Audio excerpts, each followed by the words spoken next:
السلام علیکم بہنوں اور بھائیوں، میں محمد خورشید خان آج ایک نئے ویڈیو کے ساتھ آپ سے مخاطب ہوں۔ آپ دیکھ رہے ہیں اپنا پسندیدہ چینل اردو ادب۔ آج میں آپ کے لیے لے کر آیا ہوں ایک نیا موضوع، انشائیہ نگاری۔ اس وقت میری طبیعت علیل ہے، جس کی بنا پر تاخیر سے ویڈیو اپلوڈ کی جا رہی ہے۔ آپ سے دعاؤں کی درخواست ہے۔ دوستو، اس ویڈیو کے بعد ہم طنز و مزاح، رپورتاج، سفرنامہ، آپ بیتی اور شعری اصناف پر بھی ویڈیو تیار کرنے کا ارادہ کر رہے ہیں۔ قدیم اردو نثر، بہمنی خاندان اور قطب شاہی خاندان پر بھی ویڈیو تیار کرنے کا ارادہ کر رہے ہیں۔ اس پر آپ کی رائے کی ضرورت ہے۔ اس کے علاوہ شعری اصناف پر بھی ویڈیو تیار کرنے کی کوشش کی جا رہی ہے۔ ہم نے ایک تجویز سوچی ہے، اس پر آپ کی اتفاقی رائے کی ضرورت ہے۔ نمبر 1، اب تک اردو ادب کی جانب سے آپ نے اپنے امتحان کی جتنی تیاری کری ہے، اس پر ایک ٹیسٹ ایگزام لینا چاہتے ہیں۔ یہ ایگزام 50 سوالات پر مبنی ہوگا اور 5 سوالات عام معلومات یعنی جی کے ہوں گے۔ یہ test UGC NET, SET, TGT کے الگ الگ دیے جائیں گے۔ آپ ان کے جوابات صرف واٹس ایپ یا پوسٹ کرنے کے لیے مجاز ہوں گے۔ نمبر 2، جن طلباء کے جوابات صحیح ہوں گے، ان کے نام آئندہ ویڈیو میں نشر کیے جائیں گے۔ نمبر 3، کچھ حضرات ویڈیو دیکھ کر واٹس ایپ یا کمنٹ کرتے ہیں، لیکن وہ اپنے گاؤں، قصبہ، شہر کا نام اور اپنا نام نہیں لکھتے۔ برائے کرم اپنا یہ مختصر تعارف کرانے کا عزم ضرور کریں، بصورت دیگر جواب دینے سے قاصر رہیں گے۔ انشائیہ کسے کہتے ہیں؟ انشائیہ لفظ انشاء سے بنا ہے، جس کے معنی کسی بات کو پر اثر انداز میں لکھنے کے ہیں، یعنی کسی موضوع پر صحافتی اور عالمانہ انداز سے اچھائیوں اور برائیوں دونوں پہلوؤں کے ساتھ جو مضمون لکھا جائے، اسے انشائیہ کہتے ہیں۔ انشائیہ کا کوئی اصول نہیں ہے، کوئی شرط نہیں ہے، جو کچھ کہنا ہے اس طرح کہیے کہ پڑھنے والے کو لطف آ جائے۔ انشائیہ کو انگریزی میں لائٹ ایسے کہتے ہیں۔ محققین کا خیال ہے کہ لفظ ایسے عربی لفظ انسائی سے نکلا ہے، جو لفظ انشاء کا بدل ہے۔ انسائی فرانسیسی میں ایسائی اور انگریزی میں ایسے بنا۔ ایک انشائیہ نگار کسی بھی چیز کے تعلق سے اپنے شخصی احساسات اور تاثرات بیان کرتا ہے۔ انشائیہ نگار اپنے انشائیوں میں شخصی نقطہ نظر اور انداز فکر کو پیش کرتا ہے، یعنی انشائیہ نگار اپنے مخصوص ذاتی مشاہدات اور تاثرات کو بے باکی اور بے تکلفی سے بیان کرتا ہے۔ اس سے ہم آسانی کے ساتھ یہ اندازہ کر سکتے ہیں کہ وہ کن اصولوں اور اقدار کا حامل ہے اور زندگی میں کن باتوں اور چیزوں کو اہمیت دیتا ہے اور کن چیزوں کو وہ ناپسند کرتا ہے۔ انشائیہ نگار کے کچھ بندھے ٹکے اصول نہیں بنائے جا سکتے۔ اسی بنا پر ایک انگریزی ادیب جانسن نے انشائیہ کو ذہن کی آزاد ترنگ کا نام دیا ہے۔ اس کا مطلب یہ ہے کہ ایک انشائیہ نگار اپنے ذہن میں جو کچھ آئے اس کا اظہار آزادانہ طور پر کرتا ہے۔ اسی طرح انشائیہ میں کسی موضوع کی بھی قید نہیں ہوتی۔ کائنات کے کسی بھی چھوٹے سے چھوٹے اور بڑے سے بڑے موضوع پر انشائیہ نگار قلم اٹھا سکتا ہے اور اپنے انداز میں اظہار خیال کر سکتا ہے، لیکن یہ بات ضروری ہے کہ انشائیہ نگار موضوع کے مختلف پہلوؤں پر اپنے تاثرات بیان کرتا ہے اور یہ بات ضروری ہے کہ انشائیہ نگار موضوع کے مختلف پہلوؤں پر اپنے تاثرات بیان کرتا ہوا جاتا ہے۔ ایک اچھے انشائیہ نگار کے لیے زبان و بیان کی نزاکتوں سے واقف ہونا نہایت ضروری ہوتا ہے۔ اس کے ساتھ ذاتی مشاہدات اور تجربات کی گہرائی لازمی ہے، کیونکہ انشائیہ نگار ہلکے پھلکے انداز میں فکر و فلسفے کے مشکل نکات بھی بیان کر سکتا ہے اور باتوں باتوں میں بڑے پتے کی بات بھی کر جاتا ہے۔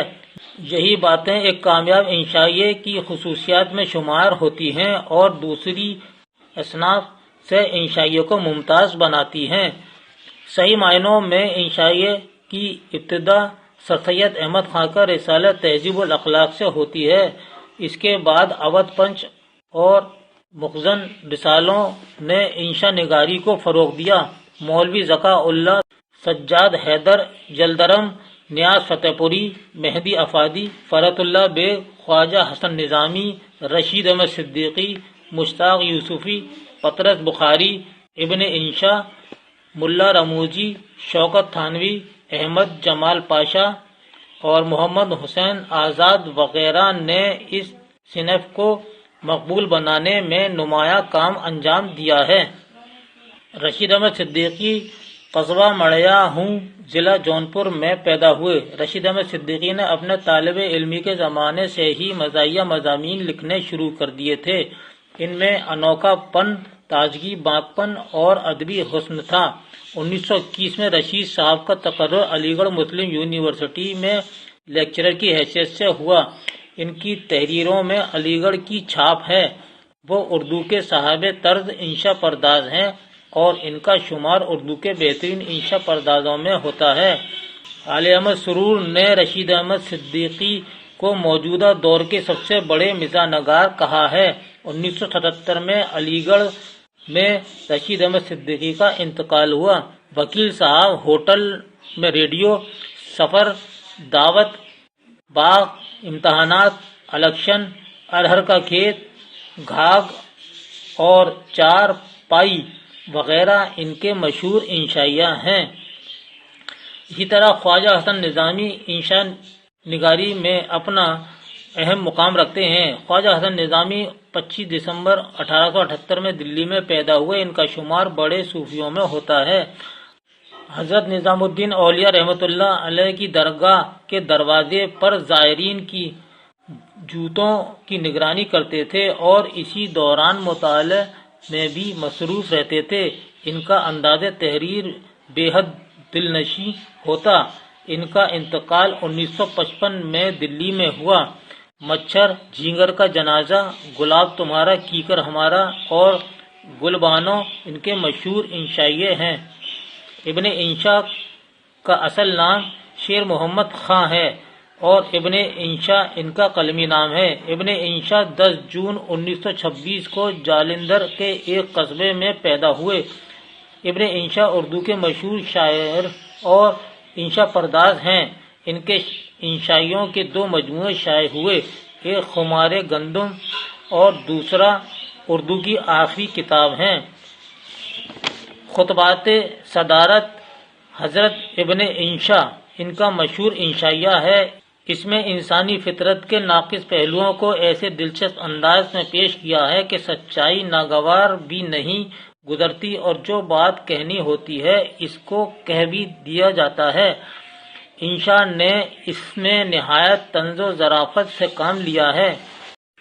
اب آئیے کچھ اہم انشائیوں پر غور کرتے ہیں جو بار بار امتحانات میں آتے رہتے ہیں۔ ارہر کا کھیت، وکیل صاحب، گھاگ اور چارپائی یہ انشائیے رشید احمد صدیقی کی کس کتاب سے ماخوذ ہیں؟ صحیح جواب ہے مضامین رشید سے لیے گئے ہیں۔ مرحوم کی یاد میں مرید پور کا پیر، سنیما کا عشق، کتے، کل سویرے جو آنکھ میری کھلی، ہاسٹل میں پڑھنا اور لاہور کا جغرافیہ پطرس بخاری کے مشہور انشائیے ہیں۔ یہ پطرس بخاری کی کس تصنیف سے ماخوذ ہیں؟ صحیح جواب ہے مضامین پطرس سے لیے گئے ہیں۔ سفید احمد خاں کے انشائیے گزرا ہوا زمانہ، امید کی خوشی، آدم کی سرگزشت، نادان دیندار۔ محمد حسین آزاد انسان کسی حال میں خوش نہیں رہتا، سچ اور جھوٹ کا رزم نامہ، گلشن امید کی بہار۔ رشید احمد صدیقی ہم نفسان رفتہ، گنج ہائے گرام آیا، ارہر کا کھیت، چارپائی، آشفتہ بیانی میری اور شیخ نیازی۔ پطرس بخاری، سنیما کا عشق، مرید پور کا پیر، مرحوم کی یاد میں، لاہور کا جغرافیہ، اردو کی آخری کتاب، کل سویرے جو آنکھ میری کھلی، کتے اور ہاسٹل میں پڑھنا۔ خواجہ حسن نظامی کے انشائیے ہیں: مجھے میرے دوستوں سے بچا، جھینگر کا جنازہ، گلاب تمہارا، کیکر ہمارا، بے گمات کے آنسو، چڑیا چڑے کی کہانی، دیا سلائی، مچھر، مٹی کا تیل۔ کنہیا لال کپور کے مشہور انشائیے ہیں: غالب جدید شعراء کی محفل میں، شیخ چلی، اخبار بینی، اپنے وطن میں سب کچھ ہے پیارے۔ ملا رموزی کے انشائیے: کسان، ریل، غنودگی، گلابی اردو، نکات رموزی۔ شوکت تھانوی کے سودیشی، ریل، موج تبسم، طوفان تبسم، نمک مرچ، شیش محل، قاعدہ بے قاعدہ۔ عبدالحلیم شرر کے انشائیے: گزشتہ لکھنؤ، ہم تم اور وہ، دیہات کی زندگی اور برسات۔ فرحت اللہ بیگ کے مشہور انشائیے ہیں: پھول والوں کی سیر، دلی کا آخری یادگار مشاعرہ، نذیر احمد کی کہانی، کچھ ان کی کچھ میری زبانی، ایک وصیت کی تکمیل۔ سجاد حیدر یلدرم: مجھے میرے دوستوں سے بچا، کراچی سے بصرہ تک، کرشن چندر، ہوائی قلعے اور پرہیز۔ مشتاق احمد یوسفی کے مشہور انشائیے: چراغ تلے، چارپائی اور آب غم۔ وزیر آغا کے مشہور انشائیے: معصوم لوگ، اردو ادب میں طنز و مزاح ہے۔ ابن انشا کے مشہور انشائیے: خمار گندم، آوارہ گرد کی ڈائری، چلتے ہو تو چمن کو چلیے، اردو کی آخری کتاب۔ عظیم بیگ چغتائی: جنت کا بھوت، شریر بیوی، کول تار اور خانم۔ اور احمد جمال پاشا کے چشم حیرا اور ستم ایجاد وغیرہ ہیں۔ تو دوستو، یہ تھا ہمارا آج کا سبق انشائیہ پر۔ امید ہے آپ کو پسند آئے گا، اور جو لوگ ہمارے ویڈیو کو سنتے ہیں، پسند کرتے ہیں، لیکن اس کو لائک نہیں کرتے، برائے کرم اس میں جو ایک آپشن دیا ہے اس کو ضرور لائک کریں، اور لائک کرنا نہ بھولیں۔ اس کے لیے میری آپ سے پرزور درخواست ہے۔ اب مجھے اجازت دیجیے، اللہ حافظ۔